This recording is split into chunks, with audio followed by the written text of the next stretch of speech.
Welcome, everybody, to episode number 29 of the YWC Football Talk podcast.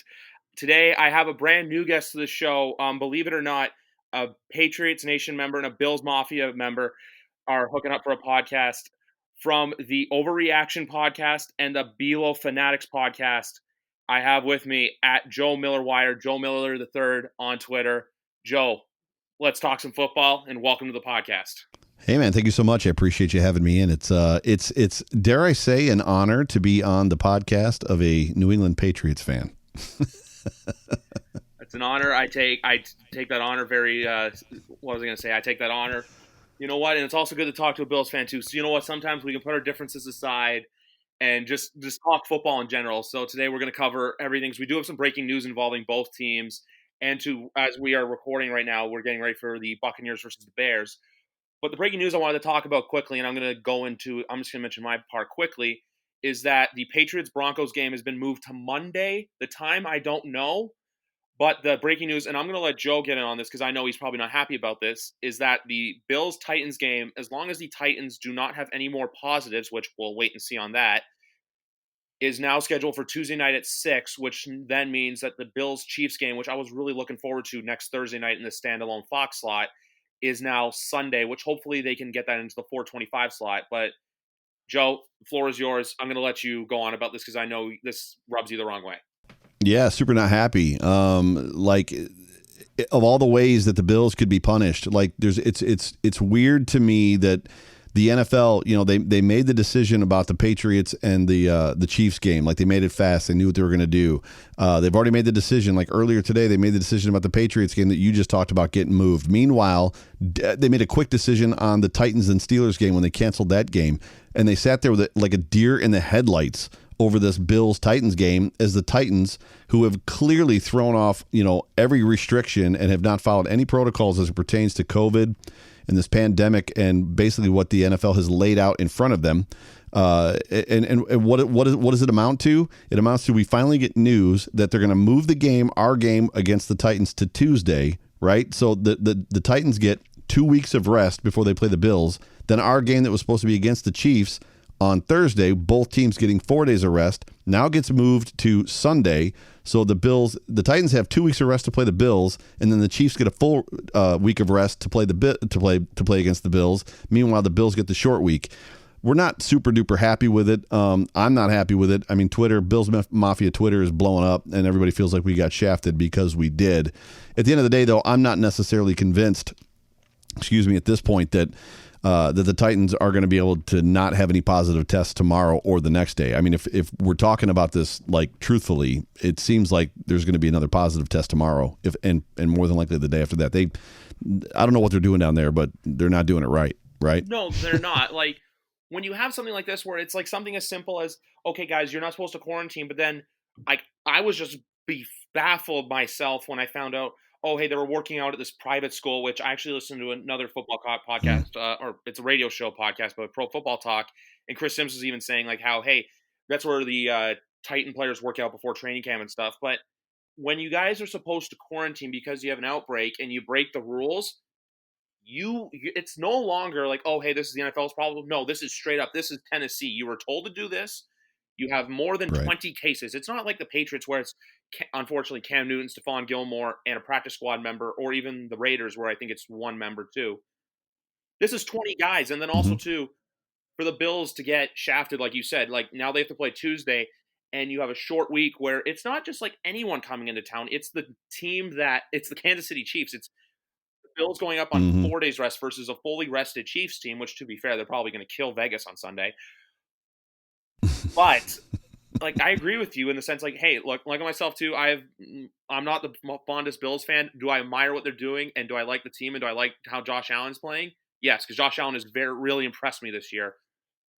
But this, like I said earlier too, not only are you guys getting shafted with the days off, Bills Chiefs deserves that standalone Thursday night slot. Like I was so looking forward to that game. Like if the border was open right now and there were fans allowed in the stadium, which I know is another issue you have too with Senator Cuomo, but I would go to this game. Like I would seriously consider going down to Orchard Park and go to this game.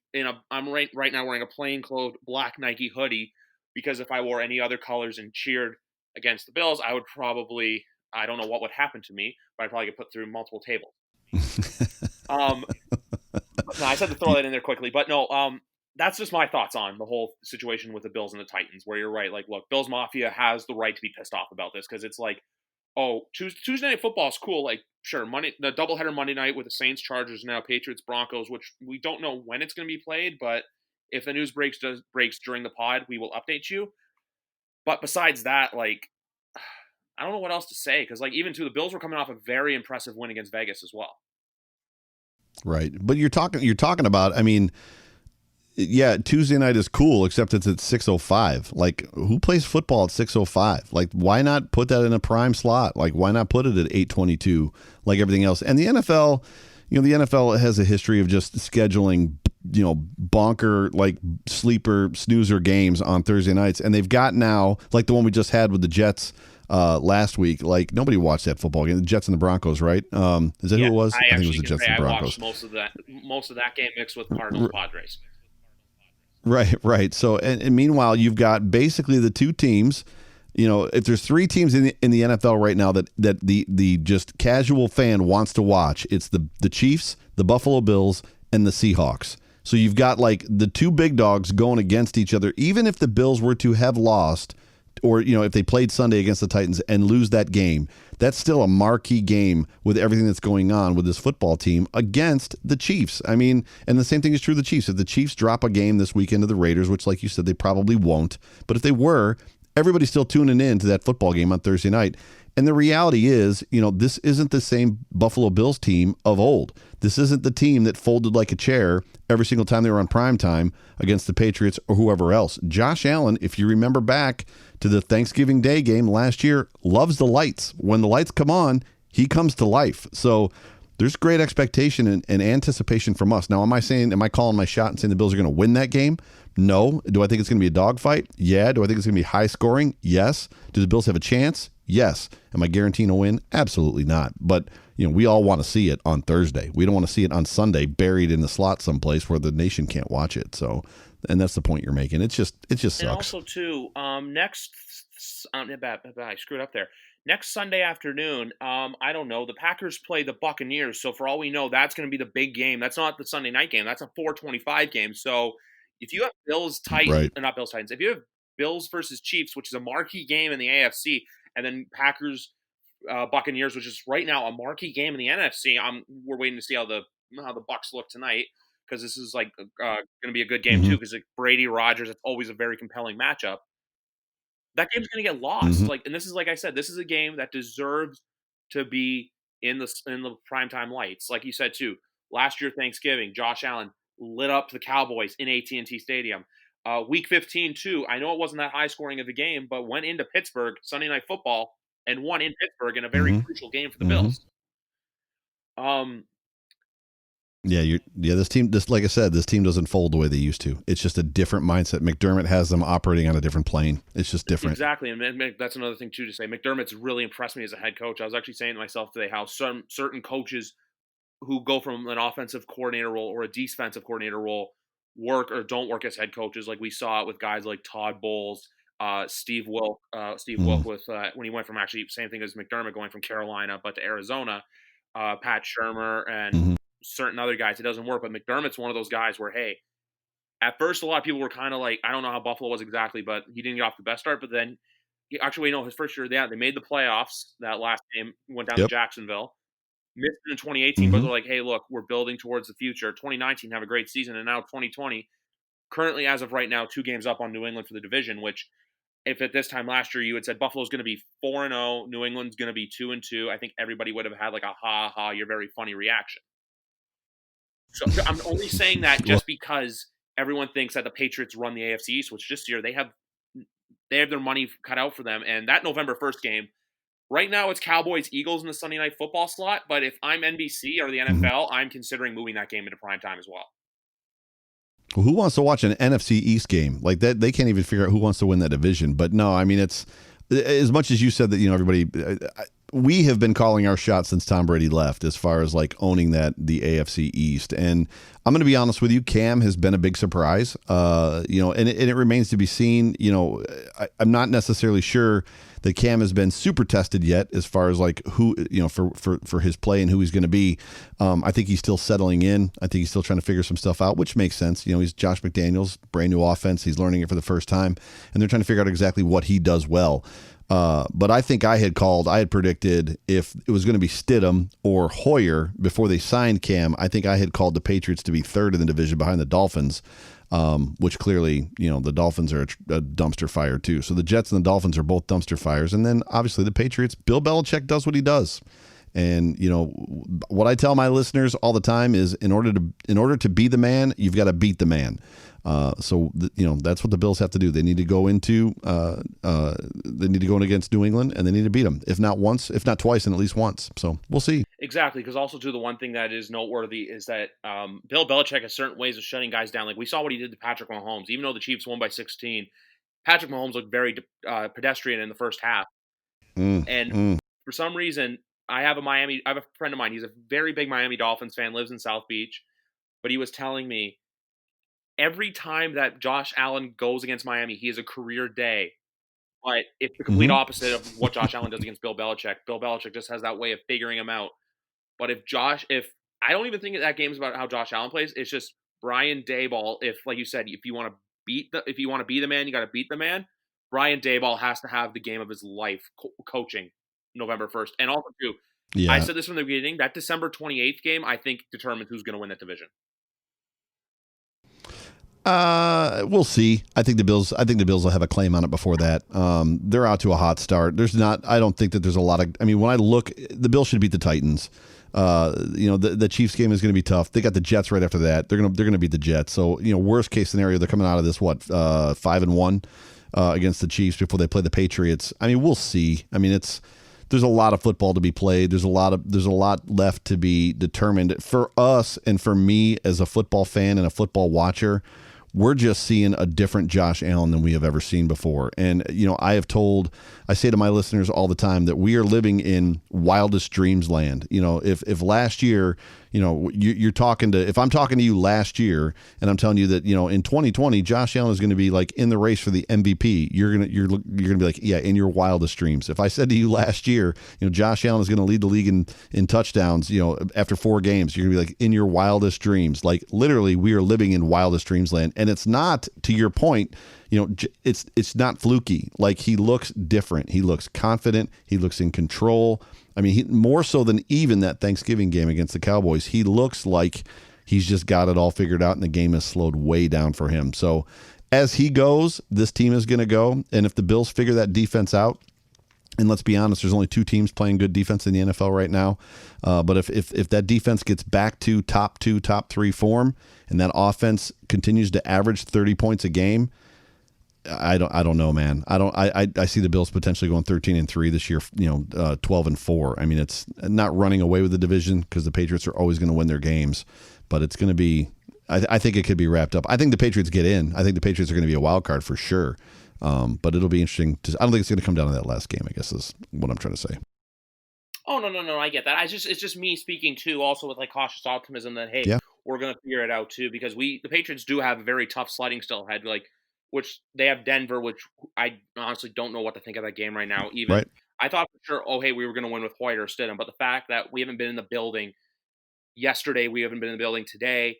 Hopefully they can get in the building tomorrow, Saturday, and even Sunday for a walkthrough. Yeah, we'll see what happens because the Broncos are good. Like the Broncos look good, but then I got to remind myself, hey, it was the Jets, and this Broncos defense is very banged up right now. Yeah. So let's be honest, both of our football teams, if Cam goes down, your season's over. If Josh Allen goes down, our season's over. So let's just call it like it is. Like our quarterbacks have to stay healthy. Exactly. And also too, the one thing I got to say as well is I said this last year. I know the Bills, I said this, I'm like watching the game week 16 last year, Bills Patriots. I'm like, they need a deep ball threat. I'm sorry, but like, no offense, but Cole Beasley and John Brown aren't those guys where they're going to be those stars for him. Yeah. What do? They go out and get Stephon Diggs. Like, I don't know. Like, Minnesota's a dumpster fire on their own right now. I think that this year Mike Zimmer and Rick Spielman are gone. not because of the trade like Bill O'Brien, which I'll get into because for those of you who listen know I have a very gripe with the Texans. With that trade, though, I was like, I thought you guys were going to go out and draft like Justin Jefferson, T. Higgins, like one of those guys, or even Brandon Ayuk. But then you go out and make this trade being like, hey, that trade basically said, like, we're here. No, like, there's no more, and I do allow this in the podcast, there's no more fucking around in Western New York. We're here. Right. We're here to make our claim. Because after Diggs signed, I think it was like a week or two, not signed, where he got traded, like a week or two later, it was when Brady left. So that's when Bills fans, like, there's actually hope in Buffalo now where, Right. hey, we've got Devin Singletary. We got Dawson Knox. Josh Allen's ready to make that next step. Our defense is young and like upcoming. When I say that too, I mean they're there, like a young defense that's proven. You made the playoffs last year. Now you have, like I said, Stephon Diggs with Cole Beasley, with John Brown. Also, too, drafting Zach Moss. I really like that pickup for you guys from Utah. Don't forget Gabriel Davis. The Bills are that team where they're saying, like, they're ready to state their claim. Yeah, and like Gabriel Davis is another one. You know, I would put our top 4 wide receivers up against any wide receiver group in the NFL. Gabriel Davis has come to life as a rookie. He's not playing like a rookie. He doesn't drop the football. He runs crisp routes. He understands what Josh Allen's trying to do. That Diggs move was next level. You know, we have a name for Brandon Beane in Buffalo. We call him Big Baller Beane. That trade you're speaking of is basically the Bills rolling the dice. You know, where they were going to be drafting. You know, they basically made the presumption that, you know what, more than likely the guy that we want isn't going to be there. So let's just get rid of that pick and let's go get a guy that we want. And they made the move for Stephon Diggs. And the dividends at this point that has played, nobody could have seen it coming. You expect Stephon Diggs to come in and be Stephon Diggs, but the connection that him and Josh Allen have already is just otherworld. Like, it's just not normal. Like the time, like I love, and I know you probably don't see it as much as I do, but just the clips from practice where they're you know, it's Stephon Diggs, Josh Allen, and Brian Dable standing next to each other, and they're doing, you know, the hand waving things. They're talking about, like, you know, routes and where it should go and how the ball should be, and Diggs, you know, having Josh Allen, you know, if a route doesn't go right, like they run it again immediately, and they'll run it again until Josh gets it right, and then they like high five and, like, you know, slap hands and do all that kind of stuff. Stephon Diggs has made this football team better, but we knew that. We knew when that trade happened, you know, as dangerous as John Brown was and Cole Beasley was last year, we knew that, you know, if you bring a guy like a true number one like Stephon Diggs onto this football team, there is no way that the NFL defenses can cover all three of them, and Singletary and Knox. And, oh, by the way, now you've got this Gabriel Davis kid. So we did draft a wide receiver, and you've got this kid that's come in here, and he looks like a talented kid that's, like, going to be able to play in this league for a very long time.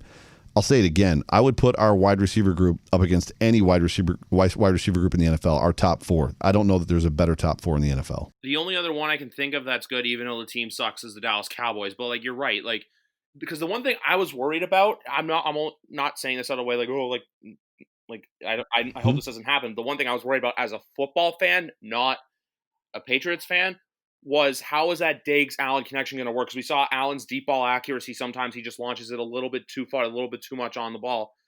But those have gone away. Those problems have straight up gone away. Yeah. Josh Allen has impressed me. He's up there right now. I know you may not like this. I still think Russell Wilson's my MVP just because of the rate he was playing at. But Josh Allen's right in that conversation, like him, Rodgers, Mahomes. Like, next year, too, Josh Allen's going to, like, when everyone's saying the 2018 draft class, which is very skeptical about who's going to get paid, I think Josh Allen's the first one from, like, that top 10 to get paid.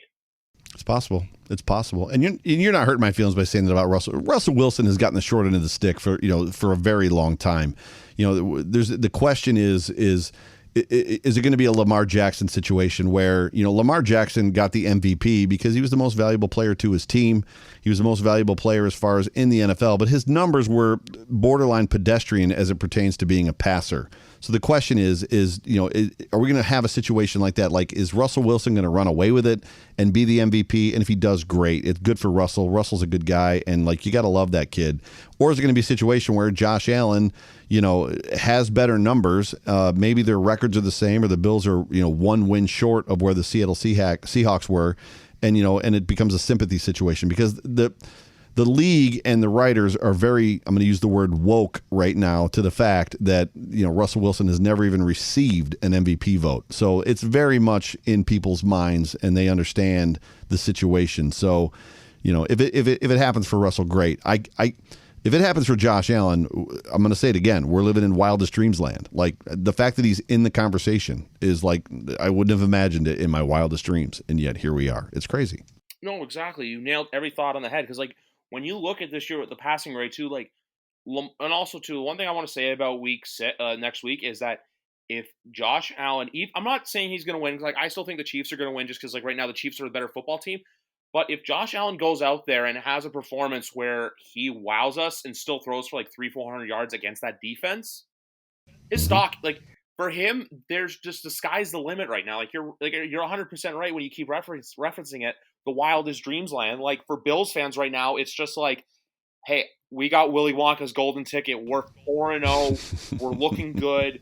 There are these games coming up where if, like, Bills Titans, he's probably gonna, like, I have the Bills winning 2. Chiefs, Bills, we'll wait and see. But then, like, even too, like how you're saying, then the Patriots coming up, and then the Steelers down the line. That's another game. I think that's week 13 or week 14. That's very intriguing for playoff positioning because Pittsburgh's back too. Yep. There's just so much, like, as a Bills fan right now, for the first time in a very long time, I feel like you guys are like, hey, we're going to be very successful going forward, where every year you kind of have, I feel like some of them have the skepticism of, oh, we don't know what to expect this year, but going forward, straight up, you guys know we've got a good football team, and we want to be kings of the mountain. We just don't want to be here to be here. Like I just said, you want to be that top tier football team. Yeah, and it's not just the team; it's the management. Like, you're talking about Big Baller Beane. I mean, you're talking about a guy. This whole COVID thing is going on. He makes a trade for Stephon Diggs. What does he do before the season starts? With the understanding and knowledge that, that the salary cap is going to drop $35 million next year. He takes Stephon Diggs, who's unhappy with his contract in Minnesota and unhappy in general, and he gives him a new contract and moves all of his money into this season because they have a ton of room this season, knowing that, like, they're going to have, that the cap is going to drop next year. And, like, just the moves that he's making, the contracts that he signed, this team, like, the money they have more money in the defensive line than any other position on the team. They've got 2 young running backs that are very talented. You mentioned Zach Moss and Devin Singletary. They're both on rookie contracts. Josh Allen is on a rookie contract. Tremaine Edmonds is on a rookie contract. I mean, they're going to have to do something about Matt Milano. Matt Milano is probably the best linebacker right now on that team. Tremaine is regressing a little bit and, trying to find his way, and he's coming off that injury.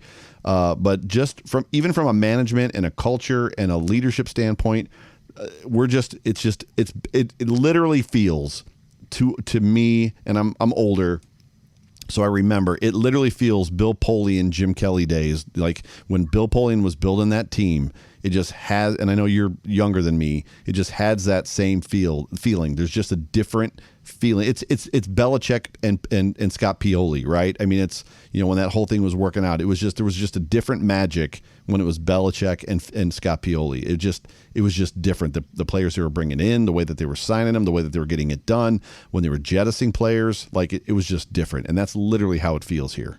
And, like, that's the other thing too. You're right on. It's like sometimes too, like, not sometimes, like all the time with NFL teams, people think, oh, it's always this great coaching that gets you championships. No, look at Brett Veach in Kansas City. Look at, like you're saying right now, Big Baller Beane, Bill Belichick in New England, John Schneider in Seattle. Like, that's the other reason too why I think the Dallas Cowboys aren't going to get where they are, because you have the owner as the general manager, which that can be a very meddling owner, a very toxic situation. Which that's probably if there was a team, I will say this right now, I only do not like the Buffalo. I never had a problem with the Bills. It's just I went to a Bills Patriots game 10 years ago and had a really bad experience. So it's the only reason for why I do not like Bills fans, with the exception of Joe Miller here and a couple other people that I'm friends with. You're a good guy, Joe. But appreciate it. Management and making those risky moves, like, you see it in every sport. Like, I saw it up here 2 years ago and I'm going to go on to a different sport, but when the Toronto Raptors got rid of DeMar DeRozan, everyone was like, oh, why are we doing this for? And they took Kawhi on a gamble. They won a championship. So to get those moves, to get to where you want to be and to get to be a championship pedigree team, you got to make those big risky investments. If it doesn't pan out, it doesn't pan out. That goes for any team. But you know what? If it pans out and you got a championship, you can put a big fat ring, which I know if you did, the party in Western New York would go on from February, whenever, till the middle of September. Probably. And that's what I'm saying. Like, if it's just, that's where it's worth it. Where if you can get to that Super Bowl level, like I said before, the sky is the limit for this football team, and there's nowhere to look but up. But if you're a Bills fan, because like I said this about the Patriots Yeah. season, that it was Pandora's box, and I also did it in the sense too for the Bills, just to see, like, I knew they were going to be good as well, but you didn't know how exactly it was going to pan out with Allen's dig. But like right now that we open the boxes, besides Monday, obviously that's a different story. I was not exactly happy with our quarterback. Both fan bases can pretty content, and especially you guys in Western New York. Yeah, it's gonna, and just so everybody knows, and my guess is the majority of your listeners are Patriot fans. The Bills aren't counting our chickens before they're hatched. We don't. It's not Super Bowl or bust for us in 2020. It's just, we're just living in a space right now where we're just as surprised as everybody else. And the fact that like the talking heads and the national media have come around to Josh Allen finally, and I'll be honest with you, even when I say that, and you're different because you live just across the border, so you get a lot of Bills media and attention, and you see what we see. These guys, the Pat McAfees of the world, the Michael Lombardis, these guys weren't watching Josh Allen play football. Pat McAfee was on Twitter, like they did a blurb, and he's like, I watched Josh Allen play, and oh my gosh, he was amazing. And you could tell it was like the first time the dude had watched Josh Allen play. So we saw glimpses, but there was a great deal of, as Josh Allen goes in 2020, this team will go. If he takes the step, great. We have a really good chance of maybe winning a playoff game. If he regresses, then we're going to have to reassess and see where that puts us. But as Josh Allen plays, this team is going to go. And now we're just in a different situation where he is just playing at a lights out level. But even still, I would tell you the Bills Mafia is, as much as we are, I would say somewhat of a obnoxious fan base at times. Not that others aren't. I would tell you that we are not counting our chickens before. It's not Super Bowl or bust for us. We are, if we can, right now our goals are set on winning a playoff game. Let's get to the playoffs. Let's win the East, right? We want to win the East, which we should. And then we want to win a playoff game. And then after that, let's see what happens. Let's see where it goes from here. That's what our mindset is at this point. Yeah, that's 100% the best way to look at it, where, you know what? Don't count the chickens before they hatch. Like, obviously, with me being a Patriots fan, and my listeners, actually, I think it varies, because like I even looked at some of my demographic analytics. I was getting listeners in like Germany and Ireland and India. Like, I was shocked by that. So I don't know who or what fans listen to it, but I know a couple of my friends who I know always tweet me about the podcast. There's one guy, he does live in Connecticut, and he is a Pats fan. But the fact that you guys are looking at this still with that cautious optimism of, hey, it's not Super Bowl or bust, it's not Tampa or bust. Like, I would tweet that as a Patriots fan probably years ago. Like, I think I did it Phoenix or bust or Houston or bust, because obviously that's Brady's window. Like, this was a few years ago. Like, I was saying Phoenix or bust when they won against Seattle and then 28-3. But with you guys, how it's, look, get to the playoffs and win. As you know, like, I live across the border. I'm a Maple Leafs fan. That's my goal right now. I just want to see them win a playoff game before I even think about them getting near the Stanley Cup.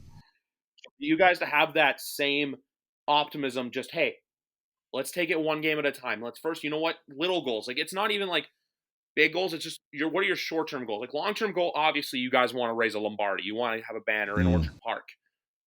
But for the fact that, like, I just love to hear that, where it's not like, yeah, you know what, we're going to Super Bowl, we're going to go to Tampa, all the Walmart's going to be sold out of folding tables and all this other stuff.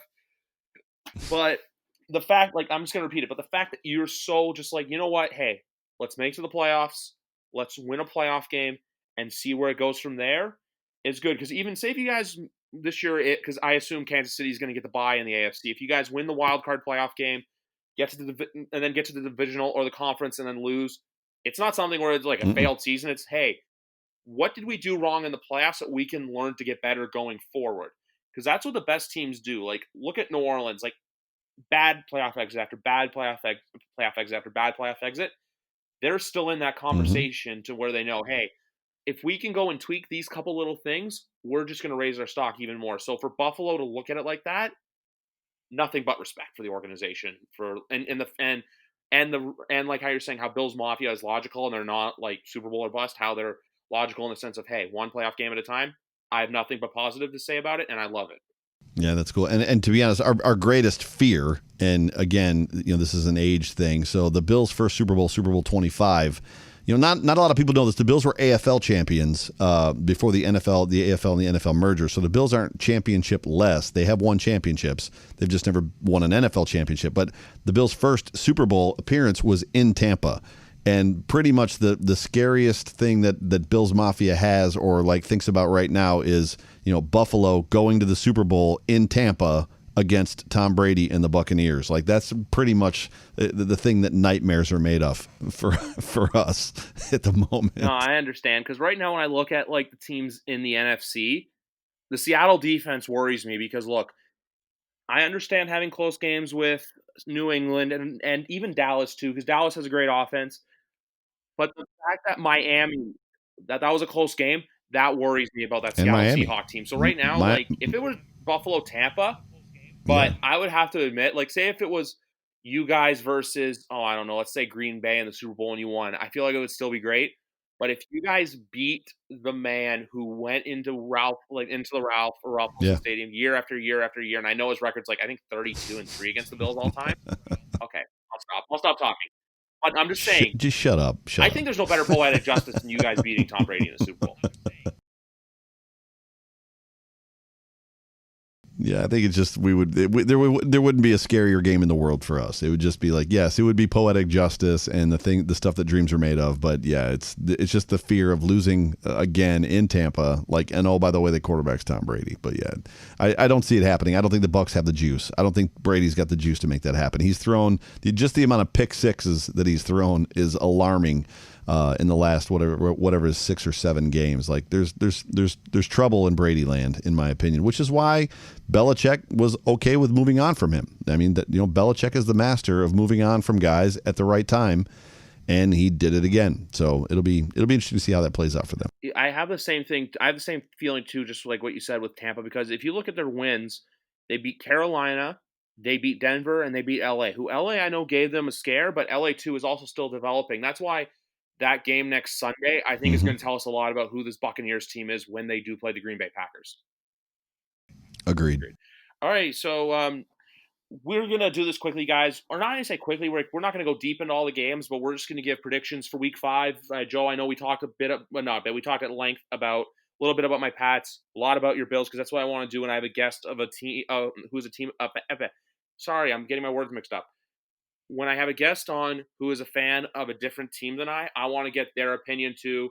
And also too, actually, before I get that, I just want to ask you exactly with your podcast, do you guys just do Bills talk too, or do you guys talk a little bit other NFL? Because I listened to some tidbits on Twitter of the podcast of you talking about the Bills and stuff. Sure. So my show is called the Overreaction Podcast. And it is a Buffalo Bills exclusive podcast. It's just me. I don't have any guests on during the regular season. It's just too hard. And for me, my show is basically this. Like, I don't consider myself an analyst. I don't consider myself a football expert. Did I play football in high school? Yes. Do I love football? Yes. Have I watched a lot of football? Yes. But my show is basically, I'm as a fan, I'm talking to you as a fan, and what do we as fans do? We sit on the couch and we overreact. So my show is basically taking that emotion that you feel on Sunday sitting on the couch, encapsulating it the best that I can, and giving you those same reactions like on Monday morning. So my show airs on Monday morning, and it's basically just a reaction podcast just about what happened in Sunday's game, Sunday's Buffalo Bills game. And it's, my listener base is growing. It's growing by a lot right now, and just a lot of good things. And I'm getting, what do I want to say? I'm getting mentioned with some of the biggest guys in Buffalo that are podcasting. And I've only been doing this for about a year. Actually, this week is actually legit my 1-year anniversary doing it. So I haven't been doing it for very long. And I got picked up by Buffalo Fanatics Network in December, which was a huge honor and a blessing. And yeah, dude, just having fun with it. So yeah, if any Bills fans are listening, roll over to my podcast. You can just search it on iTunes, Overreaction Sports. Subscribe to it, listen to it, rate it, do all that kind of good stuff. But I do the best I can, like I said, just to kind of meet the fan where they are with what they're feeling and emotion. So I try not to be too negative, try not to be too positive. We just overreact. It's just what we do. So that's what fans do, right? Literally, it's me basically your podcast is what every fan is thinking. It's just you go in front of a microphone and speak your Right. mind, and I love it. It's like you said, guys, Overreaction podcast. You can find it anywhere and picked up on a Buffalo Fanatics network. I'm not at my 1 year yet. My 1 year is in January, but for right now, Oh, cool. for as much as I do talk Patriots, I do like to talk other teams and expand my horizons just so I'm not completely biased. But at the same time, too, yes, do I devote a lot of my times to Patriots football? Absolutely, because that's what I know the best. Sweet. That's awesome. But pardon me? No, I said that's awesome. Thank you very much. But anyway, let's just move on to week 5 quickly, as right now Brady's, I wouldn't say driving down the field, 2 for 3 for 24 yards. That's the one thing I actually got to say I like about the Fox broadcasts right now is that they show the graphic of what the player's stat line is on the TV, so you can kind of follow along. But if we had to pick this game tonight, I'm gonna because we're just gonna go through this quickly. I'm gonna say that the Bucks win, but the Bears cover. I think it's a 6-point spread. The Bears are pretenders to me. I don't know who the Bears are. So as much as did they lose last week? As much as they've got a decent record, I don't know who the Bears are. For me, yes, this is the Buccaneers should win this football game, especially in primetime. Tom Brady is, he's a machine under the lights. So primetime Tom Brady all day. Exactly.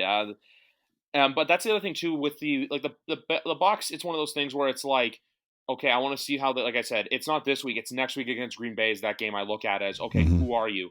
But for the Bears right now, I'm just like, you know what? They're coming back to earth. They were probably the worst 3-0 team in NFL history. Next up is a game that's a little iffy. Probably I'll watch it if I get it on Red Zone, which is the Panthers at the Falcons. I'm going to say Panthers are going to win this just simply because I like to laugh at Atlanta Falcons. We're back into who is this team? What is going on with the Falcons? I mean, how do you give up double-digit leads the amount of times that they have this season? Matt Ryan's playing well. Hayden Hurst is working out. They've obviously got Todd Gurley down there.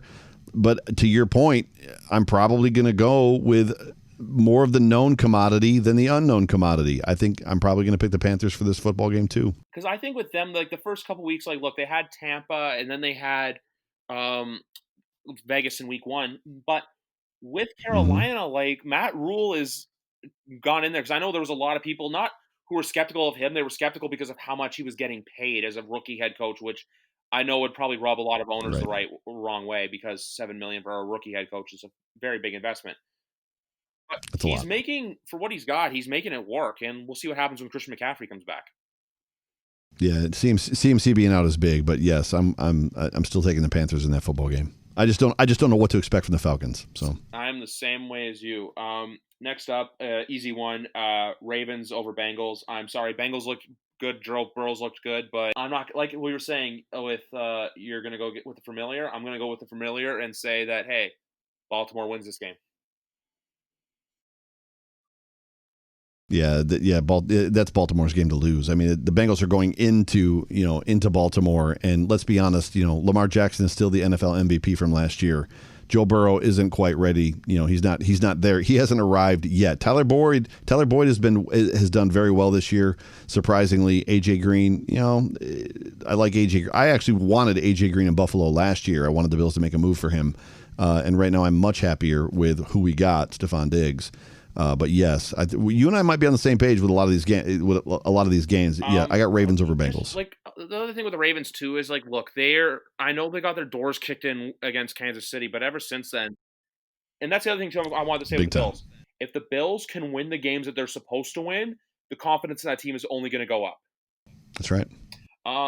Jacksonville, Houston. I'm going to go different. Even though Houston's look bad, I think this head coaching thing is going to have a spark in it, which as soon as I saw Bill O'Brien, I was like, yeah, you're about 6 months too late on that. And even the trade still baffles me. If I'm Steve Keim and I receive that phone call, I'm like, sure, absolutely. But in my mind, I'm going okay, you're a moron. But I'm going to say Houston gets their first win here. I think we kind of see Deshaun Watson kind of not blossom, but be Deshaun Watson. And also, one thing I want to say quickly, I don't know how much college you watch. I don't think Dabo Swinney will go there. I think Eric Bieniemy should be the next head coach of the Texans. I don't want to get into head coach speculation as far as that goes, because clearly I have an offensive coordinator who's going to be vying for a head coaching position as well. What I would say about that Texans team, is Romeo Crennel stepping in as the interim, and players love Romeo. Romeo doesn't have a great win-loss record and head coach track record in the NFL, but the players love him. To be honest with you, I just don't know what to expect. That Texans team is not the same without Deshaun Watson, and to be honest, I think the Jaguars have enough juice. And I hate Doug Marrone, so don't get the wrong idea, but I think the Jaguars have enough juice. I understand your point, and I could agree with you, but I'll take just to be different, I'll take the Jags in that football game. I get that completely. Do not need to apologize. The other thing I was going to say, too, is I don't think Romeo Crennel's there in 21. I just think, if he can steer them to like a 6-10 record from an 0-4 start, that's about 6-4 record down the stretch. So if he can do that, I think it's a success, but I don't see that going that way. Right. I can see you hating Doug Marrone, and like I said, I only said the Eric Bieniemy thing just because I think he should have been hired as a head coach already. That's all. I don't want to get into speculations now either. We'll worry about that in about 3 months from now. Next up is actually I'm going to call this game the Buffalo Bills sandwich because it's the Las Vegas Raiders visiting the Kansas City Chiefs in Week 5. So the Bills play the Raiders Week 4. Chiefs play the Bills in Week 6. But this game, I think we're going to see. Last week we saw Patrick Mahomes, like I say, look pedestrian. He ain't looking pedestrian against John Gruden. He's going to look like the Patrick Mahomes of old. I'm a big Derek Carr fan. I always have been. I'm not a closet Derek Carr fan. I just like Derek. I like the game that he brings. Derek is surprisingly a good quarterback with a bad win-loss record. Now, clearly, I'm not going to say that wins and losses are, only a quarterback stat. But for all intents and purposes, for me, like I said, I like Derek, but I don't think Derek's got enough to overcome this Chiefs game, right? So, I got Chiefs as well. I think Derek Carr as well. I think he's under too much of a microscope. Like, apparently him and John Gruden are neighbors and stuff like that as well in Vegas, and I think also too in Oakland.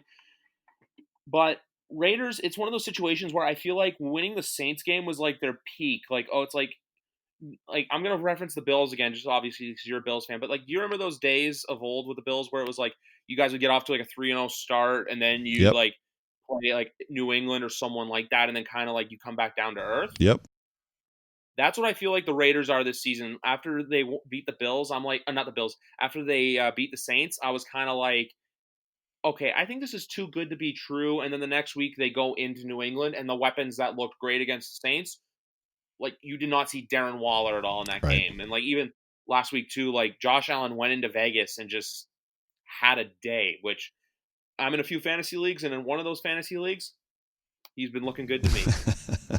Yeah, no, you're right on it. So I'm right there with you as far as just everything you just said. I mean, it's I don't know. Yeah, I think the point for me for what you're talking about is who are the Saints? Like, can we figure out who the Saints are? Because I'm not necessarily sure I know who the Saints are at this point either.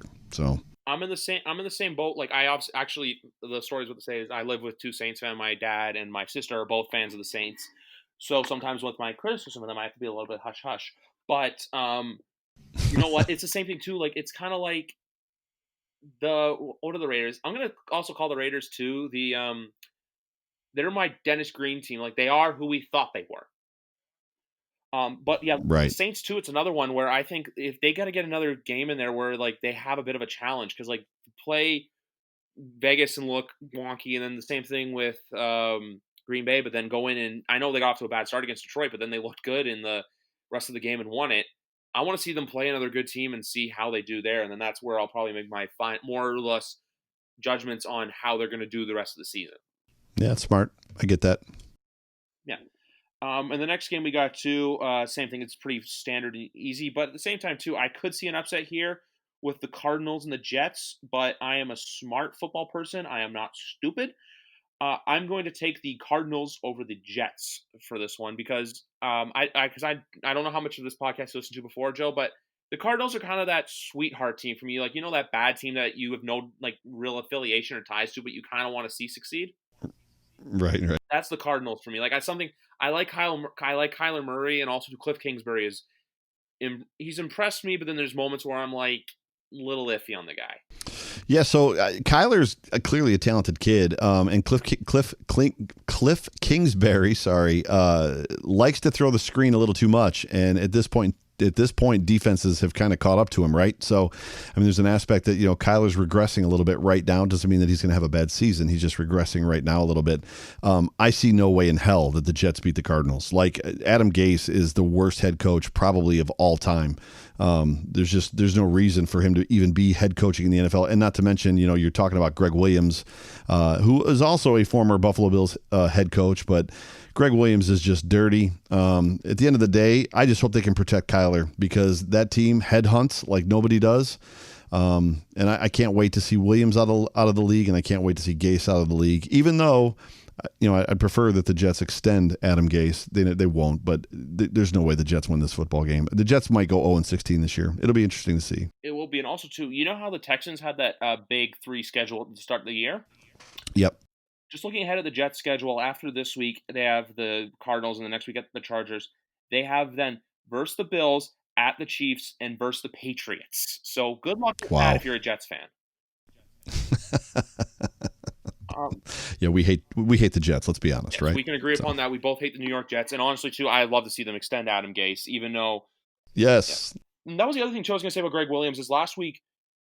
They played some of the most undisciplined football I've ever seen from a defense before. And I know Greg Williams has all the bounty gate and bounty hunting scandal and all that stuff, but I'm just watching this like, Jesus Christ, guys, you're like, this is why you're bad. Not because like of who's on your team, but the way that you're coached and the fact that you just have like just a dirty style of football. Like that's not going to win in today's NFL. Would that work in 1977 and like through like to the 80s? Yeah. 2020? No, it doesn't work. Yep, you're on it. Yeah. The next game I want to talk about quickly is Eagles at Steelers. Steelers coming off of a mini bye, which I know last week Mike Tomlin said it's okay, but Ben Roethlisberger this week was like, oh, I'm a little pissed only getting a 3-day bye, which I'm like, okay, Ben, you're just like I'm like, you're an injury waiting to happen. So for much as we talked earlier about the Bills and the Patriots, without their quarterbacks, are screwed. This is another team too. Ben Roethlisberger goes down, their season's over, but for sure.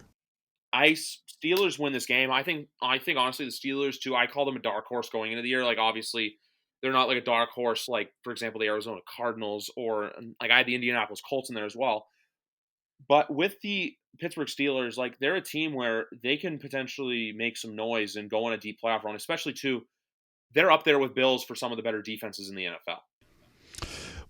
The thing that confuses me about the Steelers is like, the Steelers were awful last year. I mean, the defense was great, but the offense wasn't that great, and they've played practically nobody so far this year. But Ben comes back, and all of a sudden it's like, oh, we're going to power rank them number 3 or number 4 ahead of everybody else, and it's like, can they show us something first? Because I don't know that I've seen enough from the Steelers to make them Super Bowl contenders. Now, clearly, Mike Tomlin is a great head coach. Ben Roethlisberger is he's a first ballot Hall of Famer. And Juju Smith-Schuster is Juju Smith-Schuster. I believe the Steelers are going to win this football game. You might find the Eagles surprise them. The Eagles have a tendency around this time of the year, every year, to sneak up and surprise somebody. This is it seems like this Eagles team starts the year slow every year and then figures it out somewhere around week 5, week 6, week 7. So there's a chance the Eagles could sneak up and beat the Steelers. It's going to be a good test. I think we're going to find out. Are the Steelers for real this week or are they not? So, and it'll be a good litmus test for them, in my opinion. I agree with you exactly on that. But also, too, with one other coaching thing I want to say quickly is that if the Carolina Panthers knock the doors off the Atlanta Falcons, I think Dan Quinn's out of a job by Sunday night. That's just one other thing I wanted to say.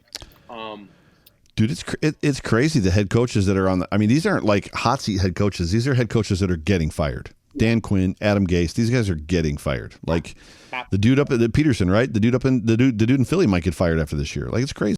Yeah, and because also too, I think Philly as well. Like I know some Eagles fans, they want Howie Roseman's head on a stick. Right.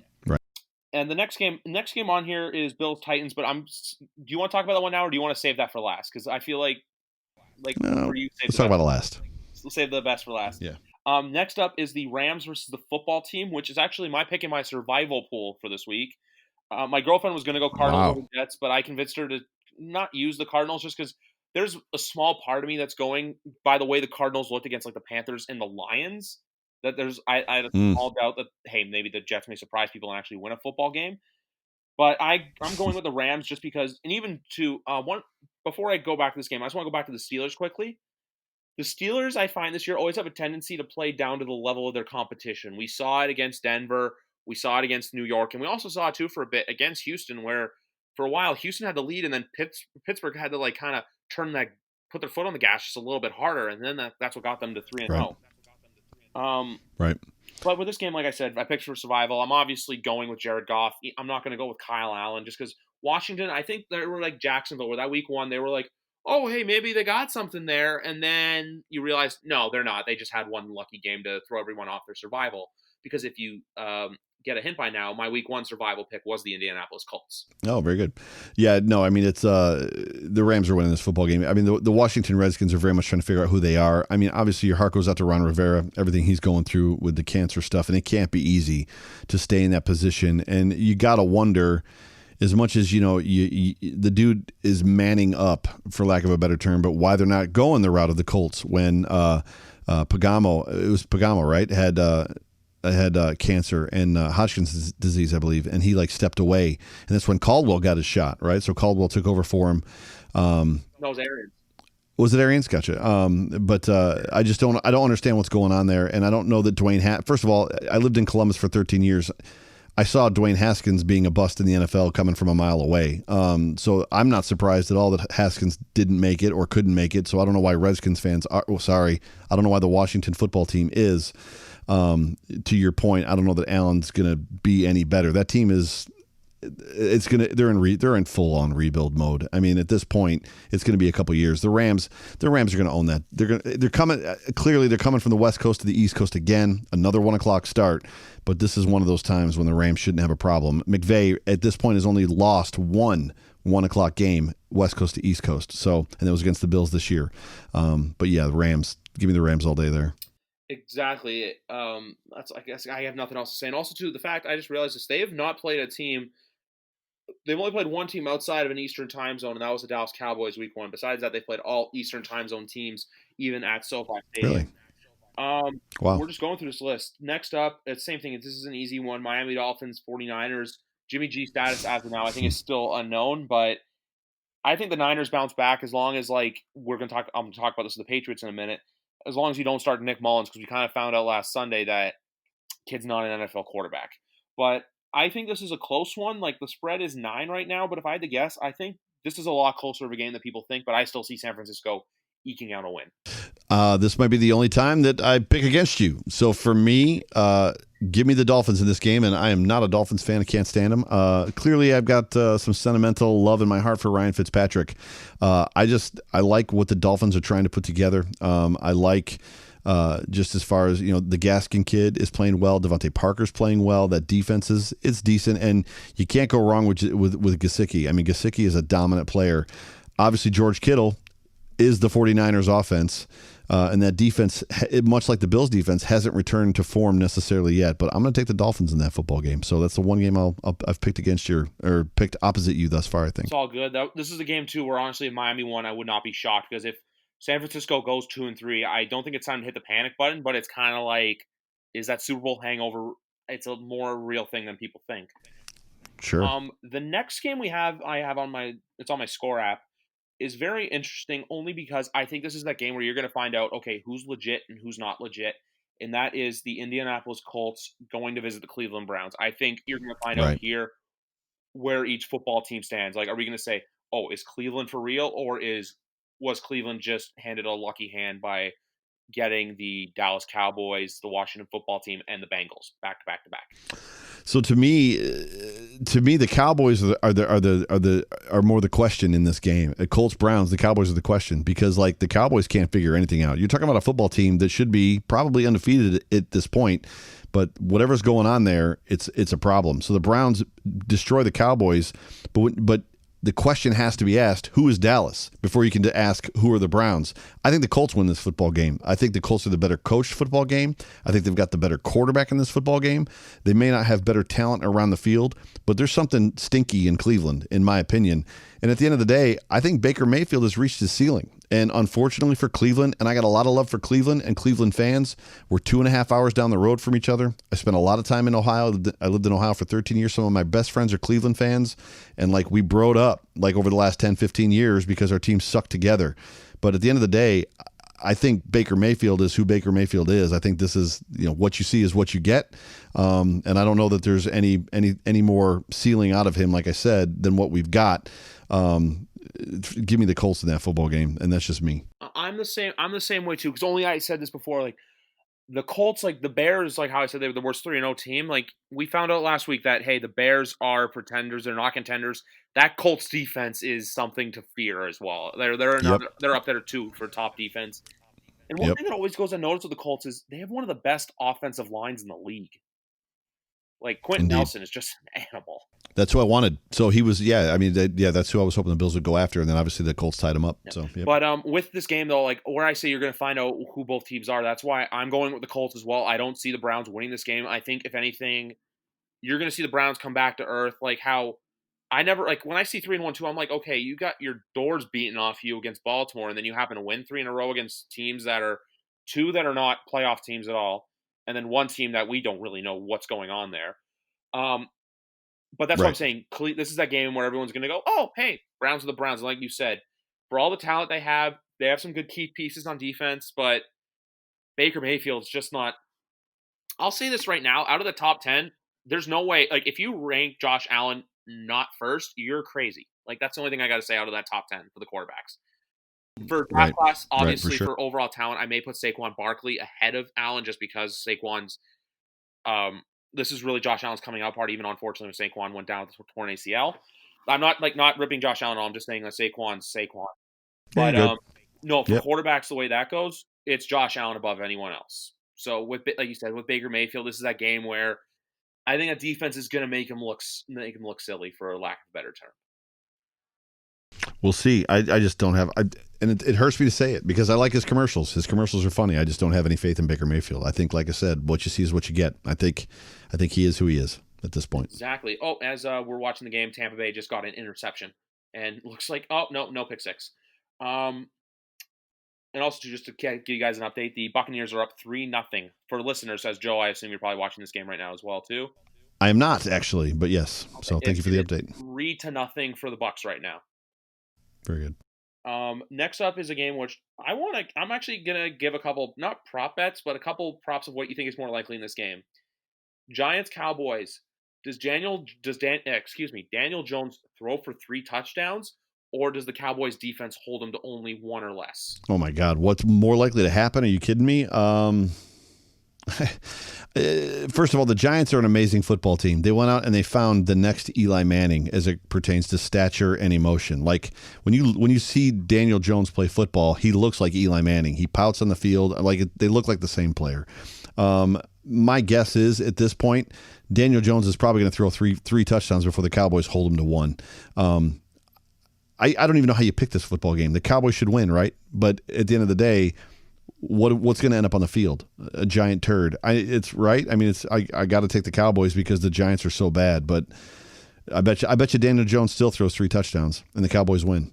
That's what I would say at this point. This game, I think the same thing too. I think the Cowboys win, but then you're going to have everyone going, "Oh, look at the Cowboys, you're back." Where it's like, hold on. You should be 0-4 right now, Cowboys. Right. If there's a fan base I hate in the NFL, it's the Cowboys because they never are realistic. It's always, Super Bowl, we know boys, all that stuff. Where I'm like, shut up. That's how we all are. But like this game, I only say that because of that. Like I told you, Pro Football Talk. I was listening to it today while I was at work, and Mike Florio straight up said that. So I wanted to ask you that too. He said that to Chris Sims. Does Daniel Jones throw for 3 touchdowns, or does the Cowboys prevent him to only get 1 or none? At the rate the Cowboys defense is playing, because honestly, that was my question going there. It wasn't even the defense. I just knew the secondary was bad. I knew the Dolphins paying Byron Jones more money than he's worth was a bad decision on the Dolphins' part. Mm-hmm. But I think this game's going to be a close-scoring game. Like, I still think the Cowboys are going to win, but it's like, if I had to put a score on it, I'm going to say like 24-21. Like, I think the Cowboys just squeak out a win, and then it's like, hey, look, we got our confidence back. We're 2-3 when it's like, hold on. You beat the Giants. Have a participation. Yeah, the Cowboys win this football game 24-21, and they get first run on Good Morning Football, right? The Cowboys are back. Yeah. So yeah, right, exactly.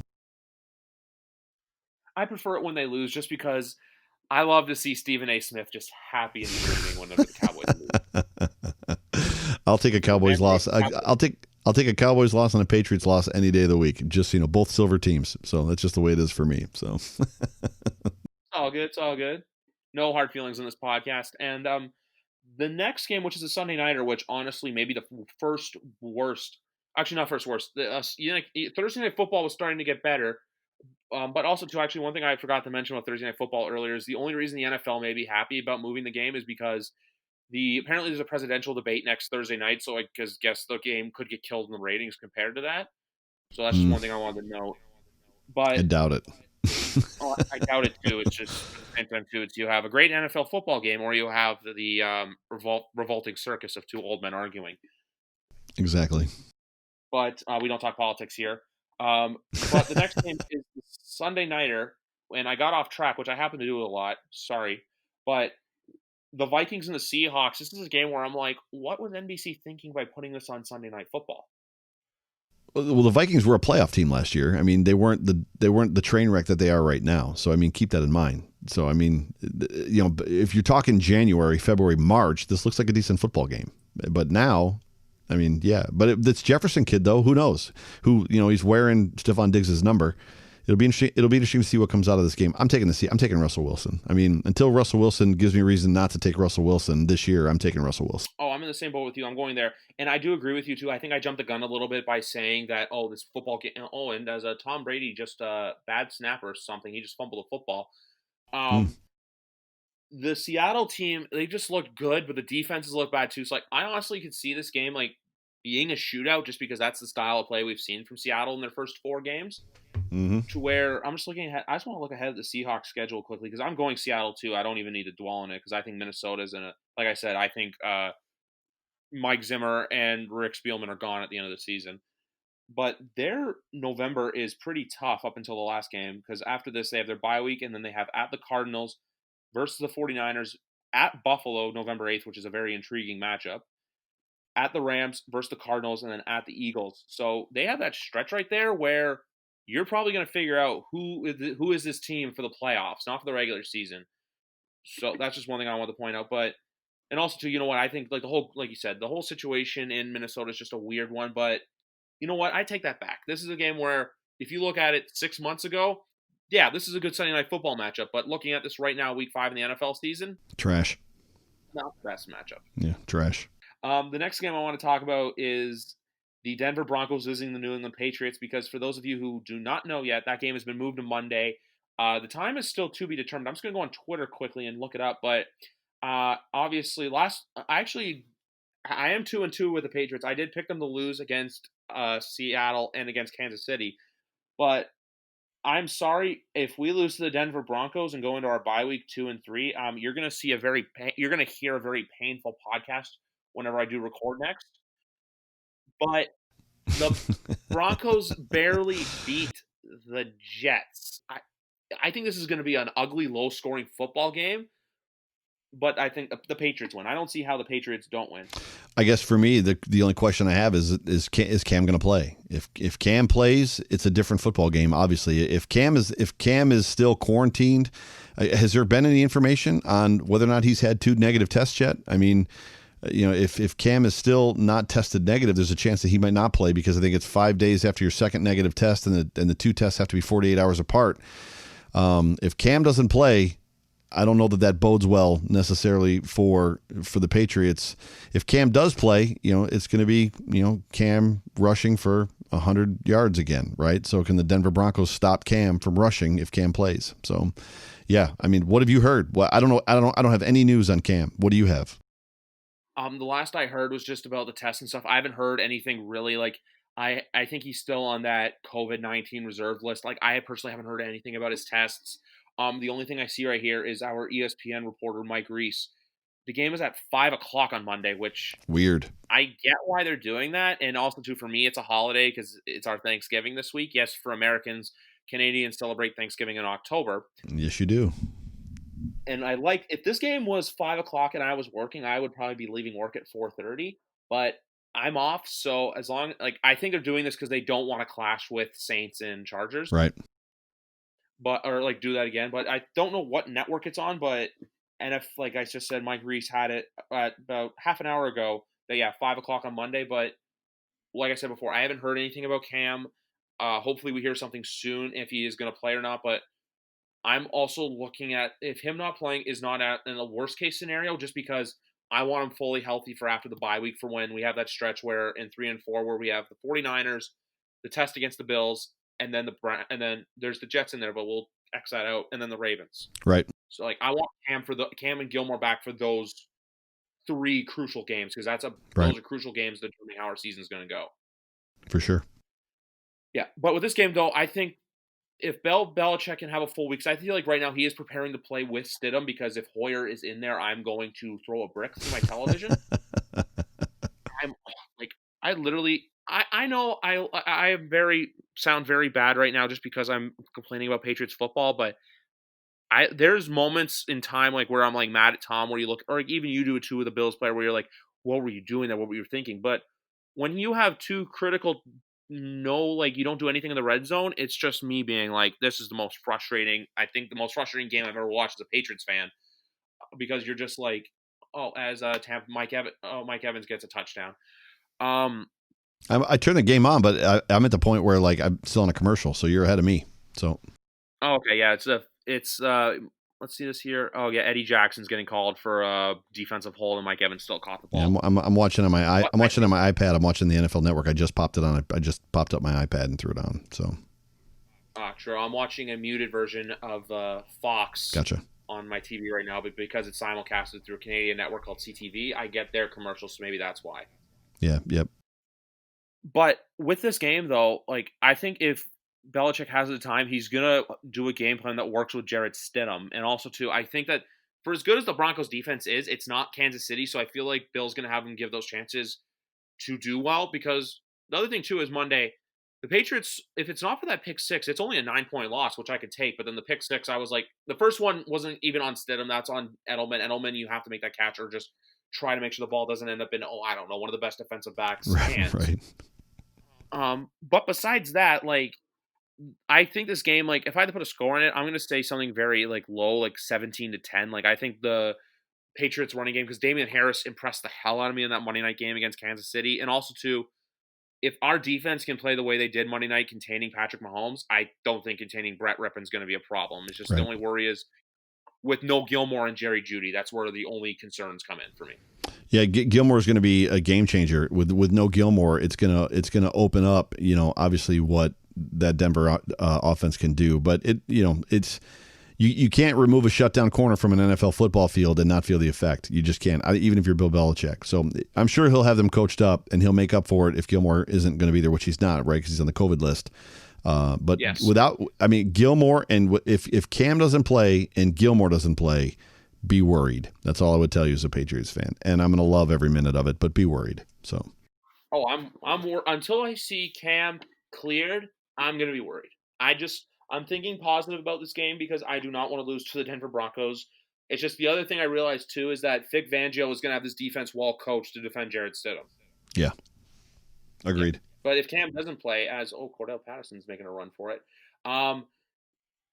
If Cam does play, though, that's going to throw a big wrench into Fangio's game plan. Because I know Pat Shurmur's their OC. I don't know who the DC is. I'm blanking on his name right now for Denver. And frankly, I don't know either. Part of me doesn't really. That's the thing. The Broncos are one of those teams where I'm just like, if they were to be 0-16, I would not care. Even though I just learned this not recently, but a few years ago, that they're one of the most successful NFL franchises when it comes to terms of always making the playoffs. Yeah, I didn't know that. That's good. That's a good nugget. That's a good nugget. I did not know that. Yeah, before this year, apparently it was not back. You had to go back to the 70s when they missed this many playoffs in a row. Wow. Yeah. So if I worry, but if you had to pick a winner, are you going to go New England or are you going Denver? It's up in the air for me. I mean, if I'm probably going to pick New England, right? But if it's game time and there's no Cam and no Stephon Gilmore, I'm probably picking Denver at that point. But give me the Patriots at this point. Love to hear that. especially from a Bills fan. I'm also not as worried about the Patriots this year. So, right? I understand completely. Yep. I'm just gonna check that Twitter feed quickly, actually, because that was from ESPN Boston, who confirmed, who reported the game time, but then it was official from Mike Reese, who is the reporter for the Patriots. Let's see here. Yeah, the facility's closed after. There's been no new positives from the Patriots, so I can tell you that. That's good. That's good news. And we're worried in Buffalo just about the fact that the Bills played the Raiders, and the one Raider that got it hugged Josh Allen after the football game. So it's just like, oh, this is not awesome. But the same thing happened to Pat Mahomes. The one dude from the Patriots, Gilmore, that ended up with COVID, hugged Pat Mahomes after the football game. It's like, oh, this is not ideal. Let's just leave it at that. This is not ideal. No, it's not. The other thing I want to say too is, I think, you know how they were saying, oh, don't exchange jerseys. They have to eliminate post-game interactions like that if they're worried about COVID spreading. All these health officials right now, and they're probably doing the same thing too in the Buffalo area, Erie County, is don't hug people and don't high-five people. Right. So that's the one thing I got to say too, and also too, I think for the players, I think they should be making them wear masks when they're on the sideline. But you get off when it's your time to go and play, take your mask off, go on the field. It's kind of like, when you go to I don't know what the rules are in Buffalo, or if you've been to a restaurant since COVID, or if they're even open. Oh, they are. Yeah, I go to restaurants all the time. I'm living my life like normal, so I'm masked up. I have to wear masks, but because it's the law, they coded it, so it's a codified law in New York State now. But no, my family and we live our lives as normal as we possibly can in a very restricted blue state. Blue meaning Democrat-led state, highly Democrat state, not a red state or Republican state. So, no, I mean, it's there. I don't understand certain things. So there's no reason, as much as I get, you can't run with a mask on. There's certain things you can't do. There's an aspect for me. I don't understand why every player isn't visored and why every player doesn't have some sort of a cloth across the face mask, like the bars of the face mask. Not that they would wear a mask tight to their face, but if spit is the issue, right? Droplets, as we've heard, why not visor every player so spit can't get in their eyes? And why not just put a cloth across the bars of the face mask, and then the bottom would be open? They'd still be able to breathe. Everything would be fine. Who knows why the NFL does what the NFL does? So I think I'm smart. I can't be smarter than everybody else, but sometimes I wonder if I've got more smarts and common sense than other people do, or I should say the NFL does at least. So, well, I'm in the same boat as you, and I was only asking about that because I do the same thing too. Like when I go to restaurants here, like when I was reverting to the whole, hey, you put your mask on for when you're on the sidelines, but when you get off the sidelines, when you go to play, you take it off. Because I was saying it's like the same thing when you're at a restaurant too. You walk in with your mask on, you get to your table, you take it off. That's the only reason I was saying Sure. that. And also too, one other thing I wanted to learn is that while there were no new positives after Thursday's morning point of contact testing, the Patriots are taking additional precaution and will continue to prepare with virtual meetings and no practice again on Friday, per a team official. That's via Adam Schefter. Right. If you're an NFL football fan, you don't know who that is. I don't know what to say. Good old Shefty. Yeah. But that's the other reason why I'm glad that they moved the game, because the Patriots are going to need at least one day in the facility. If they had this game still on Sunday, I don't think we win. Sure. Because, look, there's a difference between virtual and being on the field preparing, because you have to be on the field to prepare. Because, that's the other thing I was saying, too, this year with all the injuries going on. That's why I knew it was going to happen. When people are going, oh, they should be ready to go for the season. But I'm like, there's a big difference with eliminating those preseason games. That's why you see guys unfortunately, Saquon Barkley, Nick Bosa, Cortland Sutton, Tariq Cohen out for the year, and also to O.J. Howard add to that list now. Right. Yeah, right. And we only got a couple games left, so I just want to bang through this quickly because we've been talking for a very long time. Don't want to take too much of your night, Joe. But the Saints at the Chargers, which is the perfect opportunity to go. Hey, this is another game where Justin Herbert's looked really good. Yeah. And I think this is a test for the Saints to not so much see. Actually, you know what? Never mind. I was going to say the wrong thing. This is a perfect test to see where they are, because you're playing a pretty average football team, and the last time you played a pretty average football team, you got embarrassed in the primetime slot on Monday Night Football. So if they can go into this game and win, and not just win, but win convincingly, they're going to get the eye of a lot of people back. Sure. Yeah, it's going to be. This should be a fun game, and the good news about this game is the nation is going to get to see this Herbert kid play, because he's got talent. And as much as I love Anthony Lynn, also former Buffalo Bills coach, offensive coordinator when Tyrod was here, that Herbert kid can play. He's a good football player, and I'm a big Drew Brees fan, and I think most of the NFL is he's the kind of guy that you just can't not like. Like Drew Brees is just a very likable person, and I'm on the hunt to find out if Drew Brees still has it or not. And I know there was a lot of talk this week on Good Morning Football as whether or not he can make certain throws outside the numbers. Does he still have the arm that he needs? And same questions that they're asking about Brady with all the pick sixes that he's throwing. I like the Saints in this football game. The Chargers are a fun team to watch. Is Austin Eckler going to be out still? Is Eckler? Where is he at? Do you know where he's at? Do you see it anywhere? If he's going to be in this game or not? He is confirmed out for this game. I think he's out for a few weeks because I got the fantasy notification. That makes a big difference. Yahoo. Austin Eckler was upgraded from out to doubtful. I think that came in today. So if you know this far out that he's out, gotcha. I think he's out for the next few weeks. Yeah, probably. So, I mean, for all intents and purposes, give me the Saints in that football game. So, and I bet you Anthony Lynn is probably also another head coach that's gone at the end of this season. Just a guess. Not as hot as Gase and Quinn, but he's probably gone. I think it's one of those things where it's like, hey, sorry but not sorry kind of firings, where it's like one of those like you saw it coming, not saw it coming. You had a feeling, but you weren't sure if it was going to happen. That's what I think about him. Unlike Gase, Quinn, Matt Patricia's another one. Even though I have a soft spot for him as a former Patriot, I will say this with him: the only reason why that hasn't worked out, Brian Flores took Bill Belichick mannerisms and is using it to his style. Matt Patricia and Bob Quinn are trying to build a culture in New England. That's why I think they went out and got like Jamie Collins and Danny Amendola, Danny Shelton, Daron Harmon, because they're like, look, they're going to listen to me. Meanwhile, when you're a coach and you lose that much of the locker room and you fight, like Dan Orlovsky on, because I get Sirius satellite radio up here, so I get to listen to ESPN radio. I listened to his rant on the Lions on KJZ, which is Keyshawn, J. Will, and Zubin. Dan Orlovsky is wrong in a lot of things, and I know he's also tooting the job. He's probably the biggest sportscaster for the Josh Allen for MVP. But he nailed it on the head that literally Matt Patricia in 3 years is already going to break Jim Caldwell's loss total. And Jim Caldwell had some 9-7 seasons where the Lions made the playoffs. So this is one of those cases where I think there's just a mix in ownership right now with the Lions. The Lions are they're lost. I think they need to tear it down and build from new and get Matt Stafford the hell out of Detroit. Yeah, no, you're probably right. So, yeah. That's just one thing I want to say quickly. But going back to this football game, I think Herbert's going to have some impressive plays, but at the end of the day, this is a game where, like we were saying earlier, the better football team wins, and that is the Saints. Even though the Chargers have a really good defense, I think they're going to give Breeze some trouble. I think at the end of the day, Breeze is going to be Breeze and make those plays. And especially, too, how you're saying with the Patriots, if no Cam, be worried. If no Michael Thomas, I would be worried, because otherwise, if Michael Thomas is in there and he's back, I think that's something really big to worry about for the LA. Great point. They are not the same football team without Michael Thomas. Great. I mean, Kamara has stepped up his game to kind of fill that void over the last couple games, but yeah, without Michael Thomas, they are a different football team. Yeah. And last but not least, it's the game that I know all of you from the 716, I know you, Joe, have been waiting to talk for, but is the rescheduled Bills-Titans game. Tuesday Night Football, 6 o'clock, which I don't know why you don't put this game at 7 or 8. And right.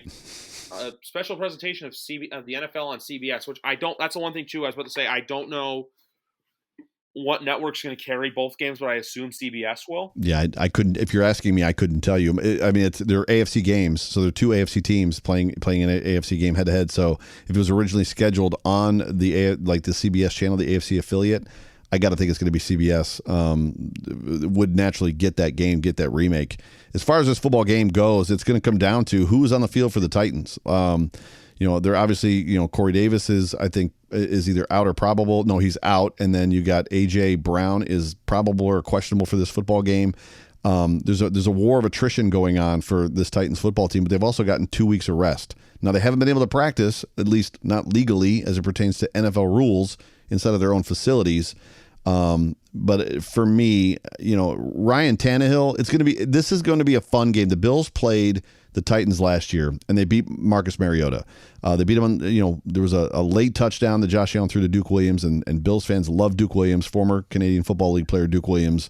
But the interesting thing for me about this football game is that Ryan Tannehill is now the quarterback, and Ryan Tannehill historically, much like the Bills, have never played well against Brady.